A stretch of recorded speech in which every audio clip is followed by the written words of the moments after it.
പിന്നീട് അവർ പറയാറുള്ളത് ധാരാളം ലോകത്തിന്റെ ധാരാളം പണ്ഡിതന്മാർ നബിദിനം അനുവദിച്ചിട്ടുണ്ട്. അതുപോലെ ലോകത്തുടനീളം നബിദിനം ആചരിക്കുന്നുണ്ട് എന്നാണ്. ഇന്ത്യയിലുണ്ട്, പാകിസ്ഥാനിലുണ്ട്, ബംഗ്ലാദേശിലുണ്ട്, അഫ്ഗാനിസ്ഥാനിലുണ്ട്, അമേരിക്കയിലുണ്ട്. അങ്ങനെ എല്ലായിടത്തും പോയി എന്തൊക്കെ ഫോട്ടോ ഒക്കെ കിട്ടും. അതൊക്കെ ഇപ്പോൾ എല്ലായിടത്തും നബിദിനുണ്ട്. നബിദിനം ഇല്ലാത്തത് ഈ വഹാബികളുടെ സ്റ്റേറ്റ് മാത്രമാണ് എന്നവർ പറയും. ഇനി തൗഹീദുള്ള രാജ്യങ്ങൾ തന്നെ ഏതെങ്കിലുമൊക്കെ ചിലത് നബിദിനത്തിന് അവധിയൊക്കെ കൊടുത്താൽ അവരെ പത്രം വലിയ വണ്ടക്കത്തിൽ UAE-ൽ നബിദിനത്തിന് ലീവ്, അതൊക്കെ ഒരു തെളിവായിട്ട് ശേഖരിച്ചു വെക്കുന്നതാണ്. കണ്ടില്ലേ, നിങ്ങൾ മാത്രമേ ഉള്ളൂ എന്നാണ്. സഹോദരങ്ങൾ, എന്താണ് ഇതിനുള്ള മറുപടി? 7-ാം നൂറ്റാണ്ട് വരെ ഉന്നതരായ ഒരു പണ്ഡിതനും നബിദിനം അനുവദിച്ചിട്ടില്ല, ആഘോഷിച്ചിട്ടേ ഇല്ല. ഇനി എണ്ണമാണ് നിങ്ങൾ നോക്കുന്നത് എങ്കിൽ ആദ്യത്തെ 7-ലാണോ പിന്നത്തെ 7-ലാണോ പണ്ഡിതന്മാർ ഏറ്റവും കൂടുതൽ ഉണ്ടായിട്ടുള്ളത്? ആർക്കും സംശയമില്ല. സഹാബികളും താബിഈങ്ങളും ഇമാമിങ്ങളൊക്കെ ഉൾപ്പെടുന്ന ആദ്യത്തെ 7 നൂറ്റാണ്ടിലാണോ പിന്നത്തെ 7 നൂറ്റാണ്ടിലാണോ മഹാന്മാരായ പണ്ഡിതന്മാർ? അല്ലെ, എണ്ണത്തിലും വണ്ണത്തിലും ഒക്കെ എങ്ങനെ നോക്കിയാലും ഏറ്റവും മുന്തിയ പണ്ഡിതന്മാർ അവരാരും അനുവദിച്ചിട്ടില്ല.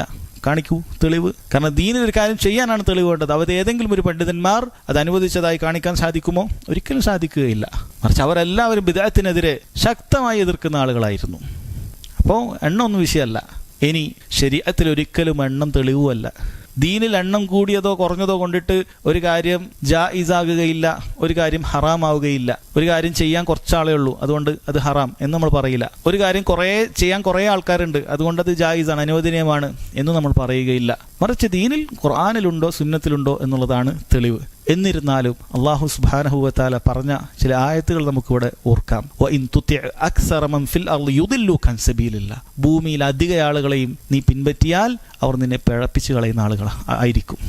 ഭൂമിയിൽ ഹിദായത്ത് കിട്ടിയ ആൾക്കാരെക്കാളും കൂടുതൽ ദലാലത്തുള്ള ആൾക്കാരാണ്, അതിൽ യാതൊരു സംശയവുമില്ല. അല്ലാഹു തആല തന്നെ പറഞ്ഞല്ലോ, ഫമിൻഹും മുഹ്തദ് വകസീറും മിൻഹും ഫാസിഖൂൻ. അവരിൽ ഹിദായത്ത് കിട്ടിയ ആൾക്കാരുണ്ട്, സന്മാർഗത്തിലെത്തിയ ആൾക്കാരുണ്ട്, അധിക ആളുകളും അധർമ്മകാരികളാണ്. അതുകൊണ്ട് അധിക ആളുകളെ കുറിച്ച് ഖുർആനിൽ പറഞ്ഞതൊക്കെ ഇത്തരത്തിൽ അള്ളാഹുവിനെ ഓർക്കാത്തവർ, അള്ളാഹുവിനെ കുറിച്ച് മനസ്സിലാക്കാത്തവർ, പിഴച്ചുപോയ ആളുകൾ ഇതൊക്കെയാണ്. എന്നാൽ അല്ലാഹു തആല കുറച്ചുള്ള ആളുകളെ പുകഴ്ത്തി പറഞ്ഞിട്ടുള്ളത് അല്ലാഹു സുബ്ഹാനഹു വ തആല ഓർക്കുന്ന ആളുകളെ കുറിച്ചിട്ടാണ്. നബി സല്ലല്ലാഹു അലൈഹി വസല്ലം പറഞ്ഞില്ലേ, ബദ അൽ ഇസ്ലാമു ഗരീബൻ സയഊദു ഗരീബൻ കമാ ബദ.